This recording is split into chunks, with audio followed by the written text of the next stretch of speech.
അരിധമൻ എന്ന വാക്കിൻ്റെ അർത്ഥം ശത്രുവിനെ നശിപ്പിക്കുന്നതെന്നാണ്. ശത്രുവിനെ നശിപ്പിക്കാൻ ഒരു ആണവ അന്തർവാഹിനി എത്തുന്നു. INS അരിധമൻ എന്നാണ് പേര്. ഇന്ത്യ തദ്ദേശീയമായി വികസിപ്പിച്ചതാണ് ഈ ആണവ അന്തർവാഹിനിയെ. ഇന്ത്യ വികസിപ്പിച്ച മൂന്നാമത്തെ ആണവോർജ്ജത്തിൽ പ്രവർത്തിക്കുന്ന അന്തർവാഹിനിയാണ് അരിധമൻ.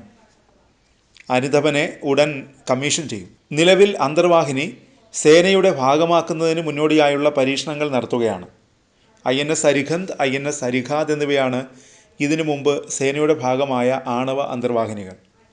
ആണവ പോർമുന വഹിക്കാൻ ശേഷിയുള്ള K-15 Sagarika, K-4 submarine launched ballistic missile എന്നിവയാണ് അരിധമനിലെ പ്രധാന ആയുധങ്ങൾ.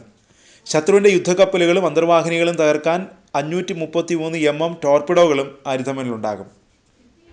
700 കിലോമീറ്ററാണ് K-15 സാഗരിക മിസൈലിൻ്റെ പ്രഹരശേഷി. K-4ന് 3500 കിലോമീറ്റർ ആക്രമണ പരിധിയുണ്ട്. മുൻഗാമികളായ അരിഹന്ത്, അരിഘാത് എന്നിവയെ അപേക്ഷിച്ച് കൂടുതൽ മിസൈലുകൾ വഹിക്കാൻ അരിധമന് സാധിക്കും. 24 സാഗരിക മിസൈലുകൾ, 8 K-4 മിസൈലുകൾ എന്നിവയാകും അരിധമനിലുണ്ടാകുക. മിസൈലുകൾ വിക്ഷേപിക്കാൻ 8 വെർട്ടിക്കൽ ലോഞ്ച് സംവിധാനങ്ങളാണ് ഇതിലുള്ളത്. 7000 ടണ്ണാണ് അന്തർവാഹിനിയുടെ ഭാരം. മണിക്കൂറിൽ 28 കിലോമീറ്ററാണ് സമുദ്രോപരിതലത്തിലൂടെ സഞ്ചരിക്കാനുള്ള പരമാവധി വേഗം. 44 കിലോമീറ്റർ വേഗതയിൽ സമുദ്രാന്തർഭാഗത്തിലൂടെ സഞ്ചരിക്കാൻ കഴിയും. 2021 അരിധമൻ നീറ്റിലിറക്കിയത്. ദീർഘദൂര മിസൈലുകൾ വഹിക്കാൻ ശേഷിയുള്ളതാണ് അരിധമൻ എന്ന പ്രത്യേകതയുമുണ്ട്. ദീർഘദൂരത്തേക്ക് സഞ്ചരിക്കാൻ സാധിക്കുന്നതും ദീർഘനാൾ സമുദ്രത്തിനടിയിൽ കഴിയാൻ സാധിക്കുന്നവയുമാണ് ആണവ അന്തർവാഹിനികൾ. ഇവയ്ക്ക് ശബ്ദം കുറവായതിനാൽ കണ്ടെത്താനും പ്രയാസമാണ്. ഇന്ത്യയുടെ രണ്ടാമത്തെ ആണവ അന്തർവാഹിനി INS അരിഹാത് 112 മീറ്റർ നീളമുള്ള അന്തർവാഹിനിയാണ്. 750 കിലോമീറ്റർ ദൂരപരിധിയുണ്ട്.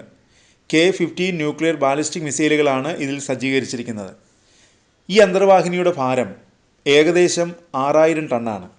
കരയിൽ നിന്നും വായുവിൽ നിന്നും കടലിൽ നിന്നും ആണവായുധങ്ങൾ വിക്ഷേപിക്കാനുള്ള കഴിവ് INS അരിഹാതിനുണ്ട്.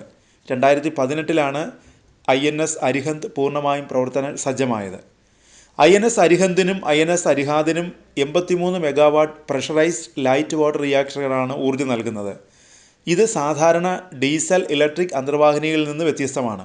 കൂടുതൽ നേരം വെള്ളത്തിനടിയിൽ തുടരാൻ ഇത് അന്തർവാഹിനികൾക്ക് കരുത്തു പകരും.